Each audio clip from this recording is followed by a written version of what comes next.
पक्षीय धर्म है। विद्या का मतलब होता है ज्ञान। एक है शब्द और एक है विपश्यना। यहाँ पे जो सदग्रस्त है, उपासक उपासिकाएं है, सब लोगों ने, अधिकतर लोगों ने विपश्यना ध्यान को समझा होगा। मैं ध्यानों का ज्ञाता नहीं हूँ, लेकिन तथागत की वाणी में आपके समक्ष पहले वाला हूँ कि शब्द का क्या उद्देश्य है। शब्द का उद्देश्य है चित्त का विकास करना, और चित्त का विकास किसलिए करना है? चित्त का विकास करना है राग के प्रधान। चित्त का जो विकास करना है वो राग के प्रधान, और विपश्यना का जो उद्देश्य है उसका उद्देश्य है प्रज्ञा का विकास करना। और प्रज्ञा का विकास क्यों करना है? अविद्या का यानी अज्ञान का प्रहार करने के लिए, नाश करने के लिए। दोनों विद्या पक्षीय धर्म। तो राग में जब चित्त पड़ता है तो वो मुक्त नहीं होता। राग से चित्त जब मुक्त नहीं होता है, अविद्या से दूषित जब प्रज्ञा रहती है उसका विकास नहीं होता। तो राग से विराग के लिए और अविद्या के क्षय के लिए ये दो विद्या पक्षीय धर्म है। राग का मतलब होता है आसक्ति, और अविद्या का मतलब होता है अज्ञान। जिस चीज का भी अज्ञान हमें होता है, इसके कारण, उस अज्ञान के कारण दुख के भंवर जाल में गिरते हैं, पड़ते हैं, दुख भोगते हैं, और आसक्ति के कारण हम बंधन में बंधे रहते हैं। बंधन में बंधे होने के कारण हमारी मुक्ति नहीं होती। तो तथागत का बंधन जो है हमको ये नाव का काम करने वाला ही भवसागर से पार कर लेते। भवसागर को अगर पार करना है तो तथागत का धर्म है। तथागत का धर्म इसलिए है भवसागर से पार करने के लिए।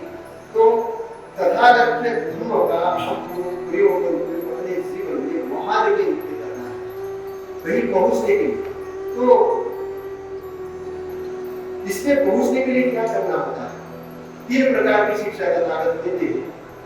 एक है शील संबंधी शिक्षा। तो शील संबंधी शिक्षा ग्रहण करने के लिए 4 उपसत व्रत की बात तथागत करते हैं। तो 4 उपसत व्रत हम कभी अपने जीवन में कर पाते हैं, कभी नहीं कर पाते हैं, लेकिन 4 उपसत व्रत तथागत देते हैं।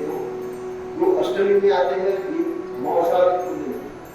उस दिन अष्टशीलों का पालन करना होता है, एक समय भोजन करना होता है, और उस दिन पूर्णतः अपने को धर्मों में समर्पित करके आंतरिक विकास के लिए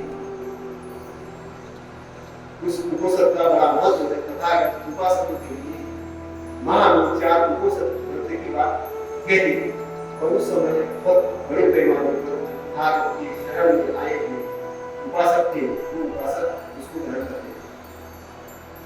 तो उपोषण व्रत में क्या करना होता है? शरीर के पूरे एक्टिविटी पर ध्यान रखना होता है। उसके साथ कम से कम एक दिन हम ये करें, खाना खाते समय उसके साथ खाना खाएं, उसके साथ उठे बैठे और अपने जीवन का आनंद लें। उस दिन किसी प्रकार के पिक्चर का गाना नहीं सुनना है, किसी प्रकार के अंदर गलत भावना नहीं रखनी है, अपने आप को अच्छा। ये शील संबंधी शिक्षा है, कम से कम उपोषण के अंदर ग्रहण करें। दूसरी है चित्त संबंधी शिक्षा। चित्त के संबंध में जो शिक्षा होती है वो होती है चारों ध्यानों के संबंध में। चारों ध्यान के बारे में आप लोग जानते होंगे। चारों ध्यान जो है उसमें ये है कि तथागत चारों ध्यान को करते थे। जब वो भिक्षाटन के लिए जाते थे तो भिक्षाटन ग्रहण करने के बाद वो जब भोजन ग्रहण करते थे तब चारों ध्यानों को लगाते थे। तो चारों ध्यानों को लगाने का जो उद्देश्य है वो उद्देश्य है चित्त को शुद्ध करना, और चित्त को शुद्ध करके निब्बान के एरिया का आनंद प्राप्त करना। इसके लिए 4 स्टेप है, तो मैं उसका इंट्रोडक्शन आपको दूंगा। वो है कि सबसे पहले अपने को काम भोगों से और अकुशल विचारों से दूर करना है। सबसे पहला जो काम करना है ये शुद्ध का है। वो आनापानसति हम करेंगे, अपने आप को दूर करेंगे, और एक ध्यान के स्थिति में जब हम आएंगे तब क्या करना है? सब इधर समाधि मतलब एकाग्रता। सब इधर मेरे चित्त को सकारात्मक विचार देना है, सकारात्मक वितर्क करना है। सकारात्मक विचारों से और सकारात्मक वितर्क करने से ब्रेन को सॉल्यूशन मिलना चालू हो जाता है। ब्रेन को सॉल्यूशन मिलना चालू होता है, और जब सॉल्यूशन मिलना चालू हो जाता है तो आपके विचार शुद्ध हो जाते हैं, आपके वितर्क शुद्ध हो जाते हैं। जब विचार और वितर्क आपके जब शुद्ध हो जाएंगे तो ये ध्यान की दूसरी स्टेप है। तीसरी स्टेप में अवितर्क अविचार समाधि के अंदर में आप आएंगे, वहां पे आपके अंदर प्रसन्नता आना चालू हो जाएगी। और जब आपके अंदर प्रसन्नता आना चालू हो जाएगी तब आपको प्रसन्नता को भी छोड़ना है और अनिमित्त ध्यान करना है, अनिमित्त समाधि के अंदर आना है। और जब अनिमित्त समाधि के अंदर में जब आएंगे तब आप इस ब्रह्मांड के साथ कनेक्टेड होंगे, निब्बान के एरिया के साथ कनेक्टेड होंगे। और जब आप निब्बान के एरिया के साथ कनेक्टेड होंगे तब आंतरिक रूप से आपके अंदर से ही शांत भाव, खुशी का भाव, प्रसन्नता का भाव, आनंद का भाव, सुख का भाव निर्माण होना शुरू हो जाएगा। और उस दशा के अंदर में आपको रहना है। उसके बाद तथागत 4 ब्रह्म विहार या 4 धम्म विहार की भी बात करते हैं। आपने अभी जो मंगल मैत्री की है दशों दिशाओं पर, तो ये मंगल मैत्री क्या है? ये 4 ब्रह्म विहार का एक अंग है। तो ये 4 चीजों पर की जाती है। तो 4 बातें क्या है? एक है मैत्री, मुदिता और करुणा और उपेक्षा। देखिए, इसके पहले मैं एक चीज और बताना चाह रहा था कि तथागत प्रज्ञा संबंधी शिक्षा की भी बात करते थे। प्रज्ञा संबंधी शिक्षा क्या है? दुख है तो दुख का समुदाय है, दुख का निरोध है, दुख निरोध की ओर ले जाने वाला अष्टांगिक मार्ग है। तो हमने जो चित्त संबंधी शिक्षा देखी, जो चारों ध्यानों को देखा, तो चारों ध्यानों से क्या होता है? चारों ध्यानों से नाना जो विचार है, वितर्क है, क्रोध है, द्वेष है, ये समाप्त हो जाते हैं, आत्मदृष्टि समाप्त हो जाती है। और हमारा जो चित्त होता है वो कैसा हो जाता है? गुलाब के जैसा हो जाता है, गुलाब के फूल जैसे हो जाता है। उसके अंदर से सारी कलुषता दूर हो जाती है और आंतरिक रूप से शुद्धता आती है।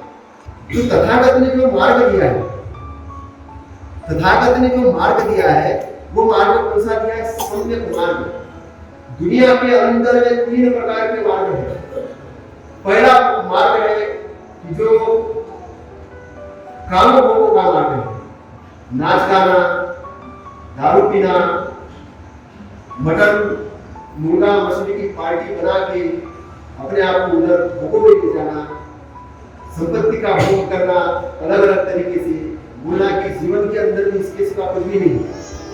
तो ये वो वर्ग है जो लगा है, चमत्कारों में लगा है, जिसको कोई सत्य की जानकारी नहीं है, वो उठने में लगा हुआ है। एक वो वर्ग है जिसने अपने आप को जो बिना की तार होती है उसको ढीला छोड़ दिया है कि जिधर जीवन जा रहा है जाने। दूसरा वो मार्ग है कि जो अपने आप को पीड़ित करने में लगा है। कुछ साधु है जो बगैर कपड़े के रहते हैं, कुछ साधु है बहुत ज्यादा दाढ़ी बढ़ाते हैं, कुछ भोजन करार नहीं करते हैं, शरीर को बहुत कड़ी तरीके से तपस्या कर देते हैं, कोई कांटे में सोता है, कोई पीढ़ी को उतारा रखता है, तो कोई कुंभ मेले में जाता है तो अपने आप को बड़ा प्रताड़ित करता होता है कि हम ये मार्ग से आगे जाएंगे, ये मार्ग है। लेकिन तथागत का जो मार्ग है सम्यक मार्ग है, धीरेस का मार्ग है। जैसे मैं एग्जांपल दूं कि बिना के तार ज्यादा टाइटली कसेंगे तो आवाज नहीं निकलेगी, धीरे भी करेंगे तो आवाज नहीं आएगी, आवाज बराबर नहीं आएगी। तो उसको धीरेस करेंगे तो मधुर संगीत निकलेगा। तो तथागत का जो मार्ग है मधुरता का मार्ग है, सम्यक मार्ग है, राइट मार्ग है। तो तथागत के मार्ग का उद्देश्य क्या है? तथागत के मार्ग का सबसे पहला उद्देश्य वो आंख देने वाला है। आंख का मतलब यहाँ पर इंटरनल आई डेवलप करना। तो आपको इंटरनल आई डेवलप करने का मार्ग है, विकास करने का मार्ग है, ज्ञान देने का मार्ग है। ज्ञान का मतलब है कि आपके अंदर से बोधि अंगों की प्राप्ति करेगा, आपको आपके इंटरनल को डेवलपमेंट करेगा, डेवलपमेंट करके आपको ज्ञान प्रदान करेगा। तो ज्ञान का मार्ग है। तथागत का जो मार्ग है शांति के लिए शांति प्रदान करेगा, आपको इंटरनल रूप से शांति प्रदान करने के लिए है। तथागत का जो मार्ग है तो असंतोष को दूर करने के लिए, आपके अंदर जो असंतोष पैदा होगा उस असंतोष को दूर करने के लिए है।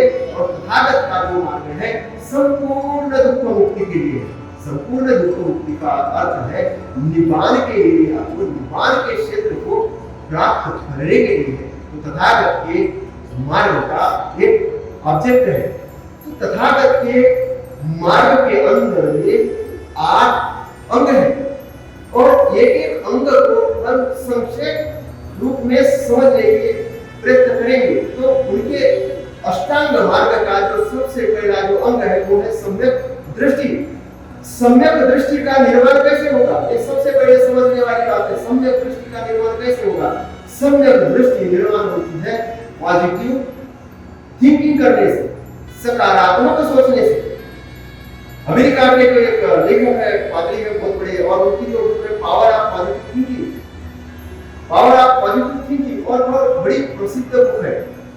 तो ये कहां से लिया उन्होंने? पॉजिटिव थिंकिंग का जो फार्मूला वो लिया है तथागत के धर्म से। सकारात्मक सोचना, सकारात्मक सोचने से सम्यक दृष्टि उत्पन्न होती है और सकारात्मक सोचने से अकुशल नष्ट होते हैं।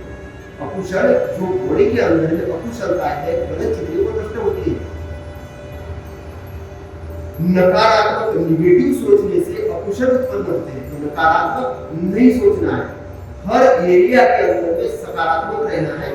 सकारात्मक सॉल्यूशन वाइज रखना है, क्योंकि ब्रेन हमारा सॉल्यूशन वाइज में काम करता है। तो सम्यक दृष्टि का मतलब है कि चारों आर्य सत्य का ज्ञान, चारों जो आर्य सत्य है उनका ज्ञान हो। तो सम्यक दृष्टि प्रत्येक भूमिका की चाबी है। तो सम्यक दृष्टि के विकास के लिए, डेवलपमेंट के लिए व्यक्ति को ये जानना जरूरी है कि जो भी घटनाएं घटती है दुनिया के अंदर में, घटना घटने का जो मूल कारण है वो प्रतीक्ष समुत्पाद है। प्रतीक्ष समुत्पाद का मतलब है काज एंड इफेक्ट का लाभ, काज एंड इफेक्ट का लाभ का मतलब है कार्य कारण का सिद्धांत। कोई भी घटना बगैर कारण के घटित नहीं होती। तो हमको किसी अच्छी घटना को घटित करना है, उससे अच्छे कारण निर्माण करना पड़ेगा, और किसी गलत घटना को रोकना है, उसके गलत कारणों को खत्म करना पड़ेगा। समझ में? तो तथागत क्रियावादी भी है और तथागत अक्रियावादी भी है। गलत चीजों के लिए तथागत अक्रियावादी है और सही चीजों के लिए, सही बातों को घटित करने के लिए तथागत क्रियावादी है। तो हमको क्रियावादी रहना है, एक्शनवादी रहना है, अच्छी चीजों को घटित करने के लिए, अच्छी चीजों को डेवलप करने के लिए, विकसित करने के लिए। तो ये सम्यक दृष्टि का मुख्य कार्य है। दूसरा अंग जो है वो है सम्यक संकल्प। तो सम्यक संकल्प का मतलब क्या है? पहला संकल्प लेना है अनासक्ति का संकल्प। आसक्त नहीं होना है, राग से मुक्त होना है, क्योंकि आसक्त होने से हम लिमिटेड हो जाते हैं। तो हमको लिमिट से बाहर निकालना है, अनलिमिटेड में जाना है। किसी एक चीज को अगर हम पकड़ के रखते हैं तो हम सॉल्यूशन वाइज में नहीं जाते हैं। कभी कभी मैं इसका छोटा सा एग्जांपल दूंगा कि हमने कोई नई गाड़ी खरीदी और अचानक उसमें खरोच आ गई, तो हम लोग कभी कभी ये होता है उससे बहुत लगाव हो जाता है, तो अपनी प्रशंसा होती है कितनी अच्छी गाड़ी ली, लेकिन अब खरोच लग गई तो रात में सो नहीं पा रहे हैं। अरे यार इतनी अच्छी सुंदर सी गाड़ी ली है और नई गाड़ी में खरोच आ गई, लेकिन वहाँ पे उससे लगाव नहीं रखना है। ऐसा सोचना है कि इसको सुधार लेंगे, ये जैसी अच्छी हो जाएगी। तो हमने उधर से अपने आप को ये किया तो चिंता से मुक्त हो जाएंगे। ऐसा ही जीवन के प्रति भी हमको सत्य के प्रति जानना है, जैसा है वो चीज को वैसा जानना है। शरीर के प्रति भी ऐसा जानना है।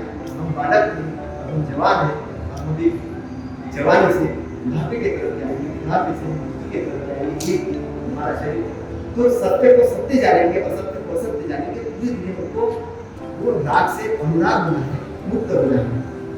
फिर ईर्ष्या रहित का संकल्प लेना है। ईर्ष्या रहित का मतलब हमको अच्छाई का संकल्प लेना है, अधर्मों का संकल्प लेना है, हमको अच्छी भावना करने का संकल्प लेना है। फिर हमें हिंसा रहित का संकल्प लेना है। हिंसा रहित का संकल्प मतलब करुणा का संकल्प लेना है। तो करुणा का संकल्प मतलब कि प्राणी मात्र के प्रति हम करुणावान होंगे, प्राणी मात्र के प्रति हम दयावान होंगे। यहाँ पर हिंसा से हमको ये समझना है कि क्या हुआ कि अजातशत्रु के सैन्य शासन में कुछ सैन्य थे और उनको लगा कि हम हिंसा नहीं करेंगे, इसलिए वो भिक्षु बन गए। कुछ उनके सैनिक भिक्षु बन गए, तथागत के पास बात पहुंची, सैनिक भिक्षु बन गए। तो अजातशत्रु कहता है कि अगर मेरे सैनिक अगर भिक्षु बनते गए तो मेरे शासन का क्या होगा, उसका रक्षण क्या होगा। तो तथागत ने वहां प्रतिबंधित किया कि सैनिकों को भिक्षु नहीं बनाया, क्योंकि सैनिकों का कर्तव्य है देश का रक्षण करना, निरपराध प्राणियों पर जो अत्याचार करने वाले उनसे उनका रक्षण करना, शांतता स्थापित करना। तो जहां पर हिंसा की जरूरत थी वहां पे तथागत ने हिंसा के लिए मना भी नहीं किया, लेकिन इसीलिए निरपराध लोगों के संरक्षण के लिए। तो बाबा साहब ने आधुनिक भारत के अंदर में बाबा साहब ने जो समता सैनिक का डेवलप किया था, विकास किया था, उसका रीजन क्या था? उसका रीजन यही था कि हिंसा से मुक्ति के लिए, प्रोटेक्शन के लिए गाँव के अंदर में समता सैनिक दल जो डेवलप किया था वो था अनुशासन की भावना पैदा करना और समाज का रक्षण करना, जिसके कारण जो मॉब लॉन्चिंग जैसी अन्य जो घटनाएं वो घटनाओं को रोकने के लिए। तो यहाँ पे संकल्प लेना है अहिंसा, लेकिन अहिंसा का मतलब मैंने आपको संक्षेप में समझा दिया।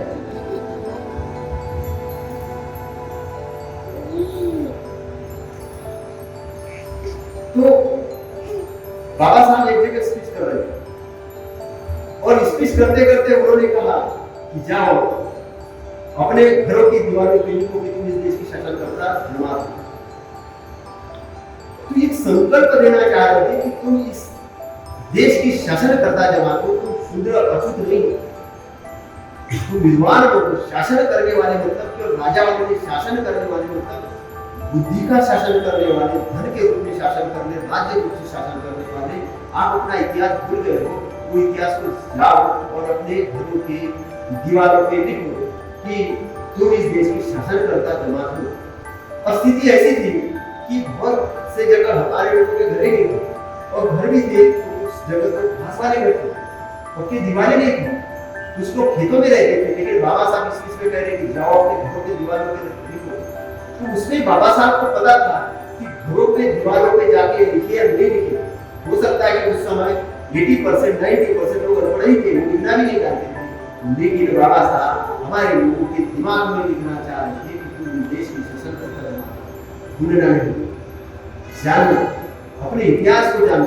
तो एक संकल्प देने का काम बाबा साहब अपने जीवन के द्वारा कर रहे थे। ये भी क्या है, सम्यक संकल्प के अंदर में आता है, क्योंकि जब अच्छे लोग अच्छे धर्म शासन के अंतर्गत जो लोग हैं, अगर वो मुख्यमंत्री बनते हैं, प्रधानमंत्री बनते हैं, IAS ऑफिसर बनते हैं, बड़े उद्योगपति बनते हैं, बड़े लेवल पे जाते हैं, तो समाज का उत्थान होगा, कल्याण होगा, क्योंकि वो व्यक्तिगत डेवलपमेंट के साथ में समाज के लोगों के लिए विकास के लिए भी काम करेंगे, संपूर्ण मानव मात्र के लिए, प्राणी मात्र के कल्याण के लिए काम करेंगे, क्योंकि वो धर्म मार्ग पर है। अगर जो धर्म के मार्ग पर नहीं है, अगर गलत व्यक्ति जो सत्ता पे बैठता है तो वो क्या करेगा, वो गलत ढंग से शासन चलाएगा, जनता पीड़ित होगी, प्रताड़ित होगी, वो सही ढंग से उसका निर्वहन नहीं कर पाएगा। इसलिए अच्छे लोगों को अच्छी जगह पहुंचाने का भी काम करना चाहिए। तो ये अपने अंदर से इच्छा जगाना चाहिए, अच्छा संकल्प लेना चाहिए और अपने बच्चों के लिए, अपने परिवार के लिए, अपने समाज के लिए, धर्मों के मार्ग पे जाए हुए लोगों के लिए एक अच्छा संदेश देने का कार्य जो सद्धर्म के अंतर्गत उपासक उपासिकाएं होते हैं वो करेंगे, ऐसा मैं आपसे निवेदन करता हूँ।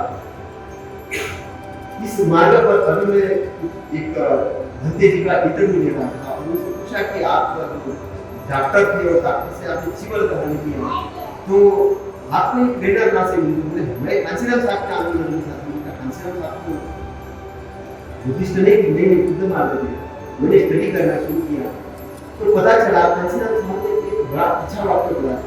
उन्होंने कहा था कि मैं सम्राट अशोक के सपनों का भारत रहना चाहता। सम्राट अशोक के सपनों का भारत, सम्राट अशोक किस शासन के अंदर शासन करते थे, धर्म शासन के अंदर शासन करते थे, कलिंग का युद्ध अगर शुरू किया जाए तो सारी जो एरिया थे उन्होंने मैत्री के बल पे जीता था। मैत्री के बल पे उन्होंने ग्रहण किया था। दोस्ती थी चारों तरफ। मतलब सम्राट अशोक का शासन ध्यान दीजिए कितना बड़ा शासन था। तब सम्राट अशोक से लेकर आज तक 13 बार हो चुके हैं। इतना बड़ा शासन। और भारत की जीडीपी करीबन 23% थी और उनके शासन करने का तरीका बहुत अच्छा था। उनके इतिहास को विकृत किया गया है गलत तरीके से। हमारा जो विरोधी है जो शासन को निशानाबंद करना चाहता है वो विरोध उसी दिखता है वो अलग बात है। तथागत को खुद मारकर चलने का काम सम्राट अशोक ने किया। उनके द्वारा बहुत सारे स्तूप बनाए गए जो पहले से स्तूप थे उसका रक्षण किया गया। शिलालेख लिखे गए और धर्म को इंटरनेशनल लेवल पे ले जाने का काम सम्राट अशोक ने किया। तो घासीराम साहब जो कहना चाह रहे थे वो यही कहना चाह रहे थे कि मैं धर्म के मार्ग पर रहा हूँ धर्म का मार्ग अनुसरण करूंगा। लेकिन अचानक उनका भी ध्यान धर्म दिशा ग्रहण नहीं कर पाए। तो उनके जो अनुयायी है उनको संदेश देना चाह रहा हूँ इस माध्यम से संकल्प माध्यम। तो आगे हम देखेंगे सम्यक वाणी। तो अष्टांग मार्ग का जो तीसरा जो अंग है सम्यक वाणी। तो मिथ्या या झूठी बातों का त्याग। सबसे पहला मिथ्या या झूठी बातों का त्याग। आज जितने अधिकतर ग्रंथ लोग लिखते हैं अभी किसी ने चमत्कार पर ग्रंथ लिख दिया तो मैंने उसका एविडेंस माना। हमारा किसी से द्वेष नहीं है लेकिन एविडेंस मानना हमको जरूरी है क्योंकि हम अपने जीवन में अपनाना चाहते हैं। तो व्यक्ति ने मुझे भगवत गीता पर बात की तो मैंने धर्म पर बात किया और जब ज्यादा ही बात आगे बढ़ी तो मैंने उनको कहा क्या आप अरहत किसे कहते हैं जानते हो? आप सम्यक संबुद्ध क्या है जानते हो? तो वो कहता है अरहत क्या होता है क्या है सम्यक संबुद्ध। और वो व्यक्ति 3 लाख रुपए महीने की सैलरी लेते हैं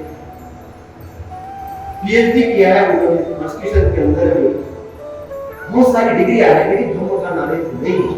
मैं समझता हूँ कि धर्म का नॉलेज चाहे कितना ही बड़ा ऑफिसर हो अगर उसने धर्म का नॉलेज नहीं लिया तो केवल वो शिक्षा जो दी है वो अर्थोपार्जन है। अर्थोपार्जन है उससे बड़े बड़े बंगले आएंगे गाड़ी आएगी मकान लेंगे जायदाद लेंगे लेकिन सब धर्मों पे न आने के कारण शरीर जैसे छूटेगा तो ये सारी चीजें छूट जाएगी। शरीर जब चेतना रहित होकर धरती पे गिरेगा तो इनका धन दौलत भी छूट जाएगा लेकिन साथ में जाने वाली है धर्म की संपत्ति। धर्म के रास्ते पे जाने वाला व्यक्ति क्या होगा? शुरुआत में भी कल्याणकारी उसका मार्ग हो जाएगा मध्य में भी हो जाएगा और अंत में भी हो जाएगा। उसकी सदगति होगी और ये बढ़ने के बाद में जिंदा होगी। तो धर्म एक बहुत बड़ी मूल्यवान संपत्ति है। तथागत ये कहते हैं कि प्रज्ञा की हानि बहुत बड़ी हानि है धन की हानि बड़ी हानि नहीं है। क्योंकि प्रज्ञा प्राप्ति से क्या होता है अविद्या का विनाश होता है। अविद्या का विनाश होने से क्या होता है बुद्धि की प्राप्ति होती है। बुद्धि की प्राप्ति होने से दुख मुक्ति के जो बंधन है वो आपके टूटते हैं और बंधन टूटने के कारण आप सुख के एरिया में आनंद के एरिया में विवाद के एरिया में शांति के एरिया में आते हैं। तो आप उससे छूट जाओगे अगर उस मार्ग पे जाओगे। हम एक बहुत बड़ी संपत्ति है उसका रक्षण करना है उसका प्रचार प्रसार करना है। और मुझे बहुत बड़ी खुशी है आनंद है कि अशोका पुत्र व्यास से ये दोनों प्रचार प्रसार करता है बड़े पैमाने से होता है। बहुत बड़े पैमाने पर यहाँ से लोगों की समस्या होती है। तो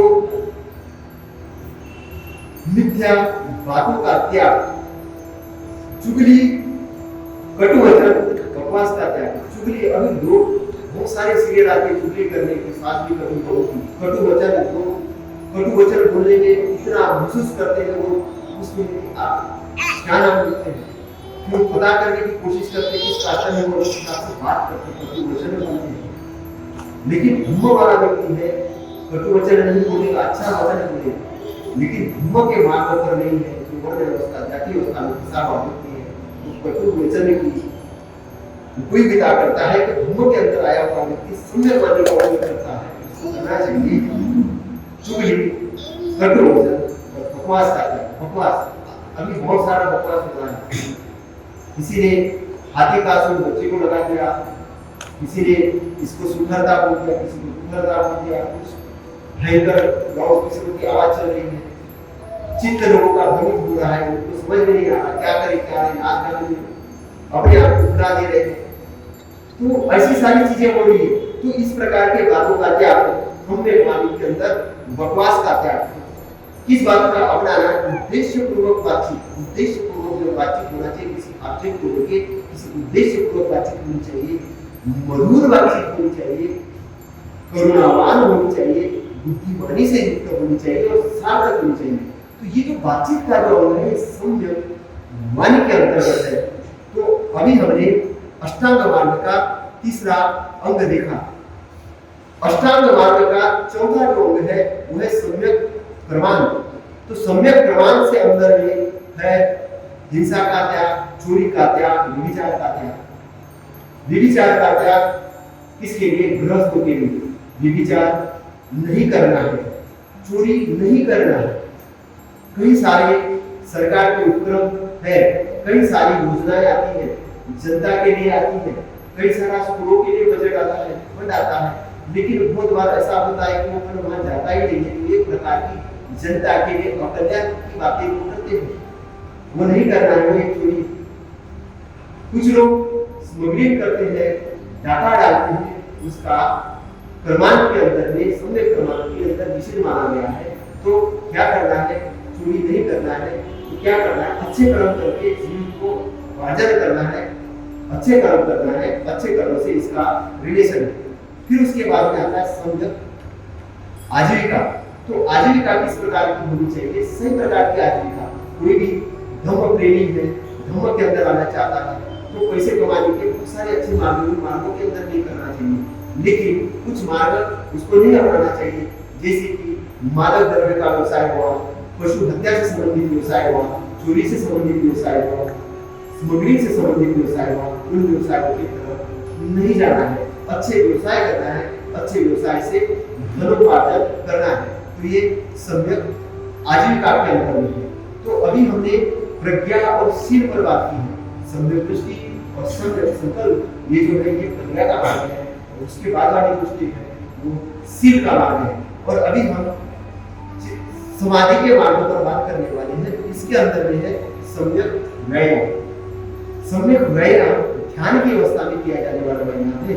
और ध्यान की अवस्था में जब आप करते हो तब आप रूटीन में भी करना शुरू करते हो। जैसे प्रथम बार अगर साइकिल आप चलाते हो तो आपको ध्यान से चलाना होगा, गाड़ी चलाना है तो आप किसी एकांत ग्राउंड में चलाते हो ताकि आपको प्रैक्टिस हो जाए। तो सम्यक व्यायाम आपको ध्यान की अवस्था में आकर करना है।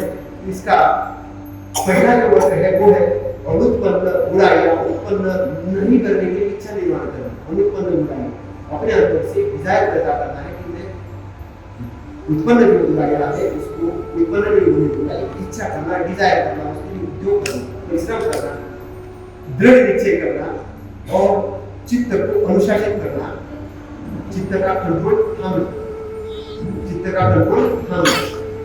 ये फर्स्ट स्टेप। सेकंड स्टेप है उत्पन्न अकुशल बुराई के नाश के लिए इच्छा करना। अब उत्पन्न हो चुकी है अंदर, उसको नाश करने के लिए इच्छा करना, उद्योग करना, दृढ़ निश्चय करना और चित्त को थामना, अनुशासित करना। तीसरी चीज है अनुत्पन्न सुकर्मों के लिए। और जो उत्पन्न नहीं हुए हमारे अंदर उसको उत्पन्न करने के लिए इच्छा करना, अच्छी चीजें जो है उसको उत्पन्न करने के लिए इच्छा करना, उसके लिए परिश्रम करना, विर्यारंभ करना, मतलब दृढ़ निश्चय करना, चित्त को रोकना और थामना। रोकना थामना मतलब रोकने का मतलब अनुशासित करना, थामना उनको अपने हाथ में लेना। तो चौथी चीज है उत्पन्न सुकर्मों को मतलब कुशल कर्मों की स्थिति के अनाश के लिए, मतलब वो सुकर्म जो है अच्छे कर्म जो है जो उत्पन्न जो है उसको विनाश नहीं होने देना है, उसको बुद्धि प्राप्त करवाना है, उसका डेवलपमेंट करना है, उसका विकास करना है, उसके विकास के लिए इच्छा जगाना है, विर्यारंभ करना है, चित्त को रोकना है, थामना है। ये सम्यक व्यायाम के अंदर आता है। ये अष्टांग मार्ग का चौथा अंग है। सातवां अंग है सम्यक स्मृति। ये भी ध्यान की अवस्था में करना है। स्मृतिवान जागरूक रहकर विचार पूर्वक प्रयत्नशील राग द्वेष को दूर कर। स्मृतिवान होना है, जागरूक होना है, विचार पूर्वक रहना है, प्रयत्नशील रहना है और राग और द्वेष को दूर करके काय के प्रति स्मृतिवान होना है। कायानुदर्शन, क्योंकि हम इस पे डिटेल में जाएंगे क्योंकि ये एक भाग जब हम लेंगे तो काफी डिटेल हो जाएगा। तो काय के प्रति स्मृतिवान होना, जो आप ध्यान करते हो, आनापानसति करते हो, तो उस ध्यान के अंदर में बहुत सारे ध्यान है। चक्रवृत्त ध्यान है, शरीर की गति के प्रति ध्यान है, अलग अलग ध्यान है। तो कायानुदर्शन के अंदर में ये बात है। दूसरा आता है वेदनानुदर्शन। तो वेदना है, शरीर के अंदर वेदना है, सुख वेदना, दुख वेदना, असुख अदुख वेदना, ये तीन प्रकार की वेदना, उसके प्रति जागृत होना है।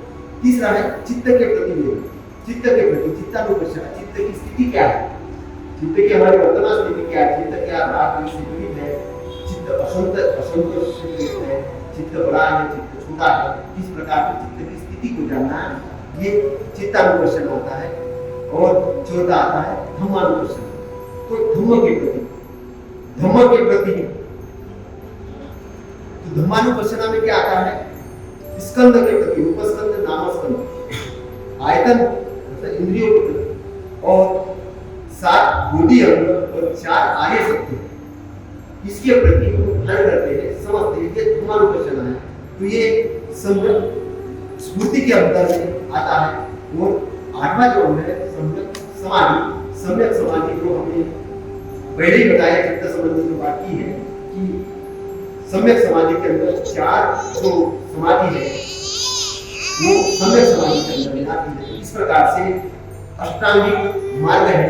उसके बाद में जब आप ध्यान की स्थिति से उठते हो तो 4 ब्रह्म विहार करना है, क्योंकि अब हम ध्यान के अंदर में जा चुके हैं और वहां से बाहर भी निकलना जरूरी है, क्योंकि हम समाज के अंदर में रहते हैं। तो हमको 4 ब्रह्म विहार है, उसको धम्म विहार भी कहते हैं। तो मैत्री पर ध्यान जो हमने मंगल मैत्री की है वो 10 दिशाओं, सारे प्राणियों के प्रति, सारे, तो सबसे पहले किसके प्रति करना है, सबसे पहले तो स्वयं के प्रति मैत्री करना है, क्योंकि हम लोगों के प्रति बहुत मैत्री करते हैं, लेकिन अपने को पीड़ित करते रहते हैं। वैसे अपने प्रति भी मैत्री करना है, अपने प्रति, दूसरों के प्रति। फिर पृथ्वी की तरह बनना है।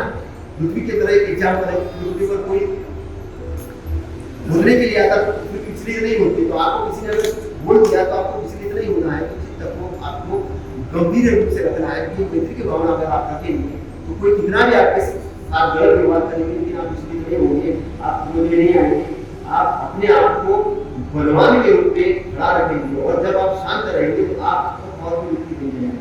लेकिन आप अनकंट्रोल हो गए, आप द्वेष के अंदर आ गए, आप क्रोध के अंदर आ गए, तो आप क्या हो जाएंगे, आप अपनी स्मृति गवा देंगे, और स्मृति गवा देंगे, उसी में ही दुष्कर्म होते हैं। तो होश की अवस्था में रखना है अपने आप को। तो मैत्री की भावना ये है, पहले मैत्री बात अपने प्रति, लोगों के प्रति, प्राणी मात्र के प्रति, फिर सारे धरती के नीचे जो भी जीव है उसके प्रति, आकाश के जो अंदर में जो जीव है उसके प्रति, और फिर एक दिशा, दूसरी दिशा, तीसरी दिशा, चौथी दिशा, 5वीं दिशा, 6वीं दिशा, 7वीं दिशा, 8वीं दिशा, ऊपर दिशा, 10 दिशाओं जो आपने यदि सबका अनुभव हुए मैत्री किया है ना। तो फिर करुणा की भावना, करुणा की भावना किसके प्रति करनी है, रोगी के प्रति, अनाथ के प्रति, वृद्ध के प्रति, श्रवण के प्रति, असहाय के प्रति, सभी सुखी रहे, प्राणी सभी सुखी रहे। तो ये 10 दिशाओं में करनी है करुणा की भावना। फिर मुदिता की भावना, चित्त की प्रसन्नता की भावना है। तो खुद के भलाई के साथ साथ में दूसरों के भलाई की कामना करना, अपने भलाई के साथ दूसरे के भलाई की कामना करना, लोग सुमार्गगामी बने इसकी कामना करना, और मन को उदासी से हटा के प्रसन्नता की तरफ ले जाना। और 4 दिशाओं में, 8 दिशाओं में, 10 दिशाओं में मुदिता की भावना करना। फिर इसका फोर्थ है उपेक्षा। उपेक्षा, गाली का उत्तर गाली नहीं, गाली का उत्तर गाली नहीं, ये द्वेष का उत्तर द्वेष नहीं, क्रोध के बदले शांति। तो अच्छाई को स्थान देके बुराई को स्थान नहीं देना, अच्छे का डेवलपमेंट करने के लिए, क्योंकि मैत्री हम उससे मैत्री करते हैं जिसका हमको लाभ ना, हम कोई अगर डॉक्टर पेशा में तो मरीज आ रहा तो बोलेंगे बहुत अच्छे से बात करेंगे, लेकिन जो बीमार नहीं अच्छा नहीं और है जहाँ हम किसी व्यवसाय के अंदर में तो हमारी व्यक्ति का लिमिटेशन है। पत्नी से बहुत अच्छी बात करेंगे, बच्चे से अच्छी बात करेंगे, लेकिन पड़ोसी का बच्चा हाँ किधर नहीं चलेगा, तो हमारी प्रेम के अंदर हम विभाजन करते हैं। लेकिन जब ये विभाजन रेखा हम खत्म कर देंगे तो क्या होगा, ये कैसे खत्म करेंगे? उपेक्षा से। प्रेम जब विस्तृत हो जाता है, कैसे विस्तृत होगा? हम द्वेष की उपेक्षा कर देंगे, अच्छे के अंदर आ जाएंगे, तो ये उपेक्षा की भावना है, ये दसों दिशाओं में उपेक्षा करता है। तो ये 4 ब्रह्म विहार। तो हमने अष्टांग मार्ग पर बात की, हमने 4 ब्रह्म विहार पर बात की, हमने तथागत के मार्ग पर बात की कि तथागत कहते हैं मेरे धर्म को बेड़े के समान समझना, नाव के समान समझना, अपने को तैरने के लिए, तारने के लिए उसका उपयोग करना, उसका प्रयोग करना। एक बार 4 लोग नाव कंधे में लेके चल रहे थे। किसी राहगीर ने पूछा कि ये नाव को कंधे में लेके क्यों चल रहे हैं? तो वो कहते हैं कि कंधे में इसलिए लेके चल रहे हैं कि इस नाव ने हमको नदी को पार कर लिया है, तो नाव को भी छोड़ देना था, आपको तो आगे बढ़ जाना था। उन्होंने कहा कि इन्होंने हमको पार किया, इसलिए हम उसको कंधे में लेके चल रहे हैं। अब कंधे दर्द भी कर रहे हैं लेकिन छोड़ नहीं रहे। तो कुछ लोगों की गति ऐसी हो गई है, तो हमको सर पे लेके चल रहे हैं, बुद्धिज्म को सर पे लेके, और इतना हो गया है तो पूछना शुरू करते हैं कितने ध्यान किया कि नहीं किया, कितने विपश्यना की, कितने दिन की है। एक व्यक्ति मेरे सामने प्रवचन दे रहे थे, प्रवचन देते देते गुरु को मैंने पूछ लिया कि चित्त और मन को डिफरेंशिएट नहीं कर रहे। मन जो है इंद्रियों का मालिक, वो चित्त डिफरेंट है। हमारा जो धर्म है वो चित्त शुद्धि के लिए, चित्त के साथ विज्ञान बनता है, विज्ञान की मुक्ति के लिए। विज्ञान है जो हम चीजें जानते हैं, वहां पर उसके पार हमारी स्थिति है, उसके पार की चेतना हमारी चेतना। तो विज्ञान कैसे पैदा होता है? वो किसी संस्कार में बने होने के कारण हम भोग के अंदर आते हैं, जन्म मरण के अंदर आते हैं। अब गाड़ी तो चला रहे हैं, लेकिन गाड़ी चलाते चलाते ये नहीं पता कि इंद्रिय क्या है, मन क्या है, चित्त क्या है, ब्रह्म क्या है। तो भ्रमित है लोग भ्रमित है, ध्यान लगा रहे हैं लेकिन ध्यान के अंदर भेद वाला ध्यान ले आए। बुद्ध के पहले भी ध्यान था, बुद्ध के पहले ध्यान था, आत्मा परमात्मा वाला ध्यान था। बुद्ध का ध्यान नहीं है, तथागत सम्यक संबुद्ध है। बुद्ध भी नहीं तो तथागत सम्यक संबुद्ध और अनंत सम्यक संबुद्ध है। तथागत मार्गदाता है, मोक्षदाता नहीं है। तथागत ने मार्ग दिया है आपको तारने के लिए, आपको पार करने के लिए तथागत ने मार्ग दिया है। मार्ग को जानना होगा, समझना होगा। तो मार्ग को जानना समझना जरूरी है। तथागत ने नाव दी है, उस नाव को वहीं पे छोड़ो, दूसरे लोग उस नाव में बैठ के पार करें, उस नाव का प्रचार प्रसार करो, उस नाव को सर के ऊपर लेके मत दो, उस नाव को सर के ऊपर लेके मत दो। नहीं तो अभी हमारी भेड़ना है वो मोर और मोरनी आंसू से पैदा होने के बच्चे, ऐसा बता रही थी। फिर हमारे दूसरे भाई ने एक वीडियो बना के यूट्यूब पे डाल दिया और उसने वो चित्र बता दिया कि ऐसा नहीं है, ऐसा नहीं है। तो लोग दिग्भ्रमित करते हैं, लोग दिग्भ्रमित करते हैं। ये हमारे महोदय जी ने बोला कि डीएनए का जो उद्गम हुआ है वो वहां से हुआ है। हाथी का सूंड एक बच्चे को लगा दिया, वहां से डीएनए का निर्माण। तो कुछ भी बोल सकते हैं, लेकिन वैज्ञानिक दृष्टिकोण से उनको कहा कि सिद्ध करो, तो शायद वो सिद्ध नहीं कर पाएंगे। गलती उनकी भी नहीं है, उनको जो समझाया गया है, उनको जितना ज्ञान है उतना उन्होंने बोला। उनकी बात का हमको बुरा नहीं मानना है, उनके प्रति भी हमको अपनी अच्छी बातें उन तक पहुंचानी है।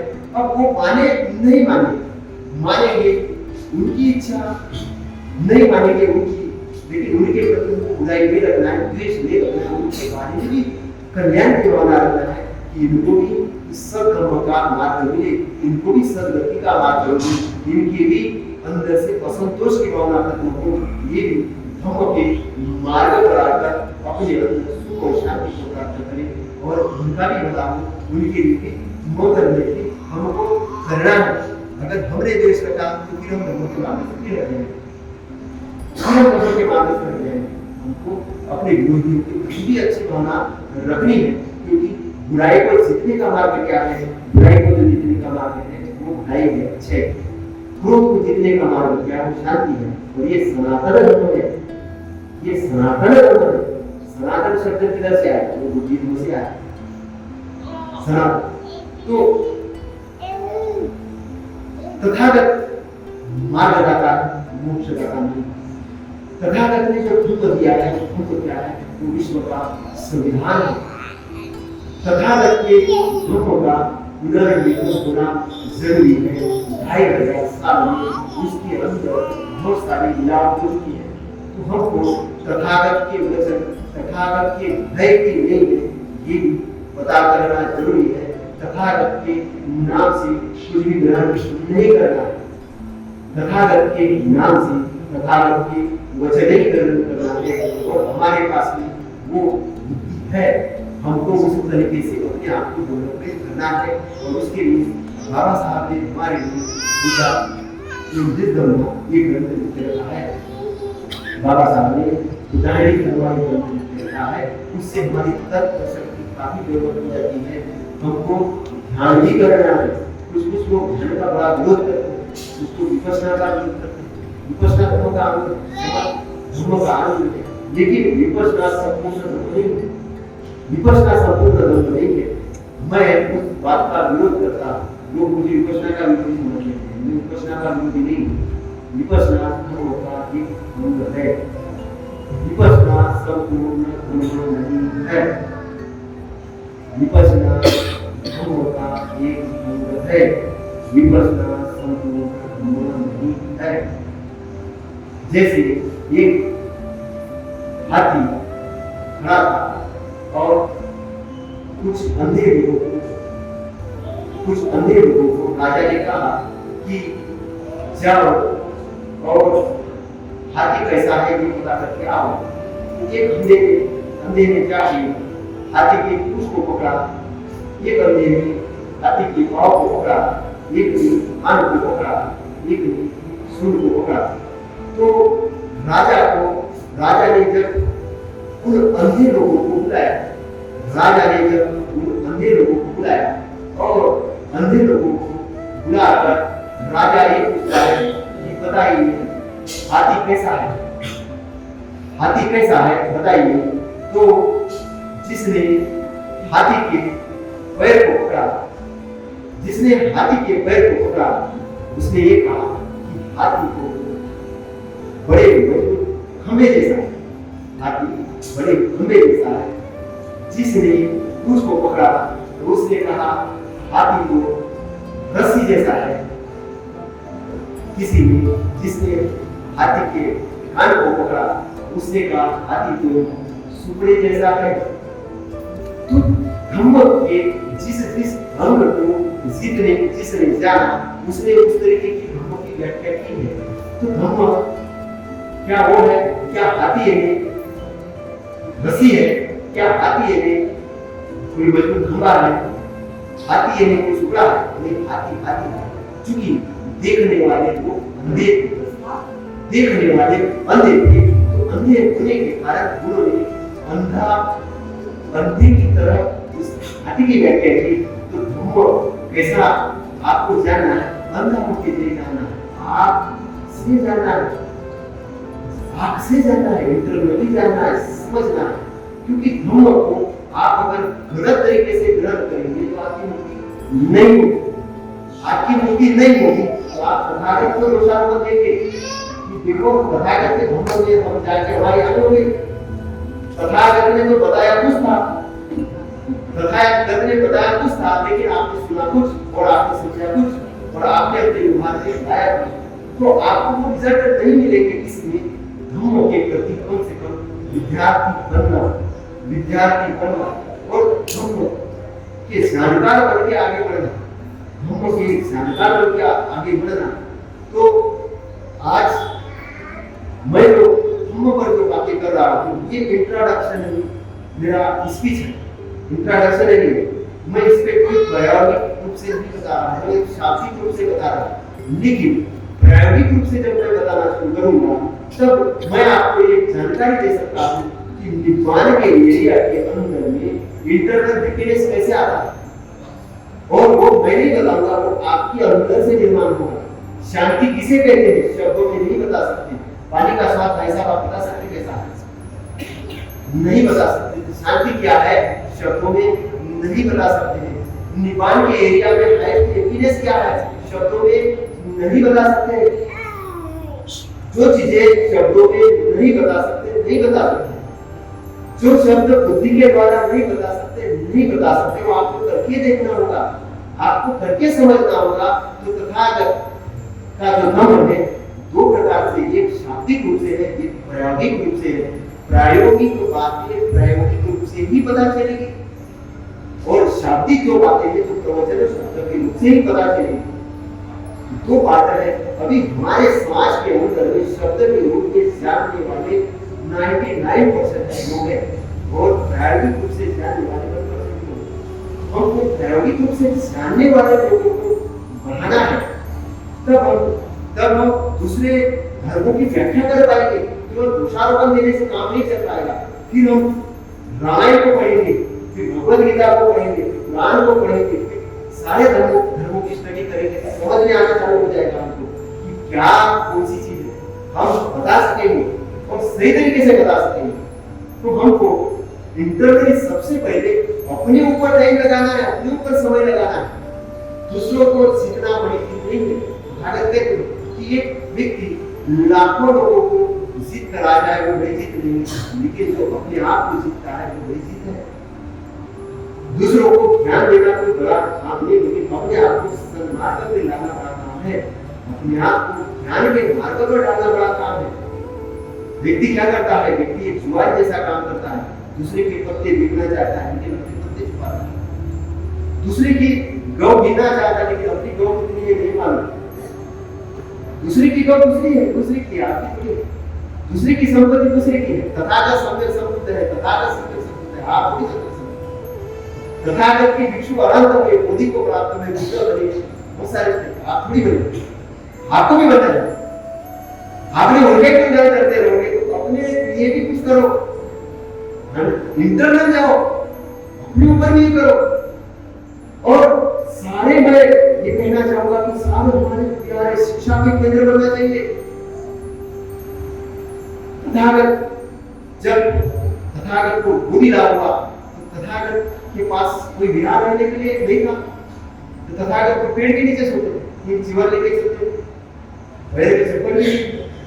लेकिन पांच परिवार को दीक्षा संघ बनाया क्योंकि उनको मालूम है कि धर्म का कार्य बड़ा काम है। और संघों को बताया कि चरवती भिक्खु में बहुजन हिताय बहुजन सुखाय आदि ने कल्याण मध्य ने कल्याण अंत ने कल्याण विश्व चारिका करो, केवल खाने के लिए नहीं, बहुजन हिताय बहुजन सुखाय बहुजन कल्याण के हमारे जो भिक्षुगण है, सम्मानीय भिक्षुगण, आदरणीय भिक्षुगण है, उनका भी कार्य बनता है। मेरा कोई ऑथेंटिटी नहीं बनती है कि मैं उनको ये बोल सकता हूँ, लेकिन धम्म ये कहता है, तथागत ये कहते हैं, मैं तथागत की बारे में उनको बता सकता हूँ। और उनको ग्रहण करना उनका काम, नहीं ग्रहण करना उनका काम। नहीं तो चिवर 250 रुपए में मिल जाता है मार्केट और उधर 50 रुपए में मिल जाता है, 300 रुपए में आपके भिक्षु बन सकता है, 300 रुपए में भिक्षु बन सकता है। तो 300 रुपए में भिक्षु बनने से कोई मतलब नहीं है। 300 रुपए तो भिखारी भी खर्च कर सकता है, लेकिन आचरण के अंदर में, धम्म के अंदर में जब जीवन धारण करके भिक्षु आएगा तो वो समाज के कल्याण के लिए काम करेगा। नहीं तो आज हमारे को इतना धम्म का मार्ग लेके बहुत सारे भिक्षु लोग बायोडाटा लेके नेताओं के सामने खड़े हैं कि मेरे को यहाँ पे पद दे दो, उधर पद दे दो, अल्पसंख्यक का विभाग ये बना। अरे मैं ये कहता हूँ कि इतने सारे उपासक हैं, अच्छे उपासक, उनका आप ये करो ना। आप तो धर्म के प्रचार प्रसार के लिए आपको कितनी बड़ी संपत्ति मिली है, कितना बड़ा आपके पुण्य का लाभ मिला है कि आपको जीवन धारण करने का अवसर मिला है। और इतना शांत और इतना सम्मान तक जो मुख्यमंत्री प्रधानमंत्री का आपके नतमस्तक हो जाएगा, आप निबंध करो। आप उधर क्यों जाना चाहते हो? तथागत के पास भी आए कि साक्य मुनियों का राजा बने, लेकिन तथागत को नाम नहीं बनना, लेकिन सारे के सारे राजा उनके नतमस्तक हुए, व्रत छोड़ के आए उनके शरण में। तो उतना बनने की जरूरत है। तो बाबा साहब ये कहते थे कि हमारे भिक्षु संघ का भी ऑब्जेक्ट चेंज होने की जरूरत है। केवल वाणी में परित्राण करके और परित्राण का अर्थ भी हमारे गृहस्थों को पता नहीं होता, बोल के आ जाते हैं और इतना दान दो और चले जाते हैं, तो इससे धम्म प्रचार नहीं होगा। धम्म का प्रचार बहुत अच्छी तरीके से करने की जरूरत है। अगर धम्म का प्रचार अच्छी तरीके से हुआ तो मीडिया भारत की जापान के साथ धीमा बन जाएगा। बुद्धं शरणं गच्छामि, इति के धम्मं शरणं गच्छामि, संघं शरणं गच्छामि। बुद्धं शरणं गच्छामि, धम्मं शरणं गच्छामि, संघं शरणं गच्छामि। इस फिलॉसफी को ध्यान में रखते बाबा साहब ने संविधान का निर्माण किया। भारत का संविधान भी लागू नहीं हुआ। जो फंडामेंटल राइट है बुद्ध धर्म है, आप चेक करो, आपको समतोल दिखेगा, राष्ट्रपति का भवन दिखेगा। आज हमारे जो अनंत भिक्षु है, उनकी अस्थियां बहुत सारे जगह पे रखी हुई है, इतनी बड़ी बहुत से जगह तो बोलने ही नहीं लगे। तालपुरा का जो प्रसिद्ध विहार, आप कितने लोग जानते तालपुरा का विहार? बुधनी के पास में, बुधनी का मतलब बुद्ध नगरी, बुद्ध नगरी का नाम बुधनी हुआ, नगरी का नहीं हो गया बुद्ध नगरी। बुद्ध नगरी के पास में तालपुरा, और तालपुरा में हम लोग जो गए वहां बड़े वीडियो बना के भी डाला। और हमारे जो कुछ चीफ इंजीनियर थे, कुछ बड़े लोग थे, उनको भी कहा धम्म के अंदर जब श्रद्धा निर्माण होती है बहुत सारे काम हो जाएंगे। और मैं समझता हूँ ये काम आज मैं जो बोलना चाह रहा हूँ हो जाएगा। हाईवे से जब हम निकलते हैं तो सारुमान का तो बोर्ड लगा है, तो सारुमान बिहार है, लोगों को मालूम है। लेकिन तालपुरा में भी बिहार है, सारुमान उसकी जैसा भी उसके लेवल का, वहां पे भी धम्म लिपि है, धम्म लिपि के अंदर में लिखा नहीं है। वहां पर जो कमल कमल वो टुकड़ों में पड़ा हुआ, लेकिन नहीं मालूम ऐसी जगह जाके वो धरो दर्शन करना जरूरी है। क्योंकि तथागत ये कहते हैं कि अनंत जो भिक्षु है उनके अस्थि ऊपर स्तूप बना कि लोगों को ये तो पता चले कि कोई अनंत हुआ है, कोई अनंत हुआ है, ये आने वाले सदियों तक पता रहे। धर्म का ऐसा नहीं कि लोग धर्म को ही भूल जाए। बहुत मेहनत करके तथागत ने शोध किया है, बहुत मेहनत किया है, ऐसा नहीं है। वो तथागत सब घोषणा की है, उसकी हमको संरक्षण करना है, धर्म का आधार स्तंभ बनना है। और धर्म का आधार स्तंभ बनके धर्म के प्रचार प्रसार के लिए आगे बढ़ना है। नालंदा तक्षशिला जैसे विश्वविद्यालय का हमको आने वाले दिनों में निर्माण करना है। और हमारे जो सदग्रस्त उपासक है, ये बड़े बड़े उच्च पदों पर जाए, प्रदेश के मुख्यमंत्री बने, प्रधानमंत्री बने, राष्ट्रपति बने, बड़े बड़े उद्योगपति बने, बड़े बड़े लेखक बने, बड़े बड़े प्रकाशन समूह को स्थापित करे, बड़े बड़े उद्योग धंधे स्थापित करे, जन कल्याण के कार्य करे, प्रदूषण निवारण के लिए कार्य करे, प्राणी मात्र के शांति के लिए और विश्व के कल्याण के लिए कार्य करे। आपका मंगल हो, आपकी सदगति हो, आपके परिवार के अंदर में धन आए, आपके परिवार के अंदर में लोग आगे बढ़े, सब लोगों की अच्छी सदगति हो, सबकी कुशल गति हो, सबके लिए मंगल कामना करते हुए मैं अपने धम्म के दो शब्द को विराम देता हूँ। और मुझे ऐसा लगता है कि आज का ये धम्म प्रवचन मेरा बहुत अच्छा प्रवचन है और आपको इससे लाभ होगा, आपके जीवन में अच्छी गति प्राप्त होगी।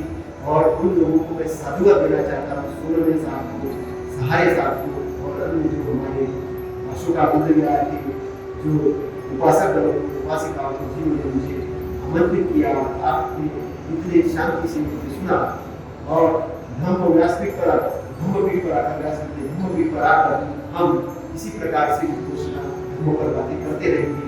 और जब हम धर्मों पर बातें करते रहेंगे तो हम बाहर क्या है इसको भूल जाए, क्योंकि तथागत का जो धम्म है वो अंगुलिमाला डाकू को भी एक सर्वग्रस्त अच्छा भिक्षु बनाने की तरफ ले जाता है। जो आम्रपाली गणिका थी उसको गणिका से दूर करके एक भिक्षुनी की तरफ ले आने की प्रेरणा देता है, जीवक को अच्छा डॉक्टर बनने की प्रेरणा देता है। तो कहीं राजा जो हत्यारे की दुष्ट थे वहां से उनकी दुष्टता से दूर करके अच्छे धर्म रास्ते पर आने की प्रेरणा देता है। तो धर्म के अंदर में जब हम आते हैं तो भूल जाए अपने आप, भूल जाए सारी चीज को और धर्म का श्रवण करें। आज आपने ऐसा ही किया और बहुत अच्छे से धर्म श्रवण किया, इसलिए आपने इतने शांति से सुना, इसके लिए आपका साधुवाद। नमो बुद्धाय, नमो धम्माय, नमो संघाय, साधु साधु।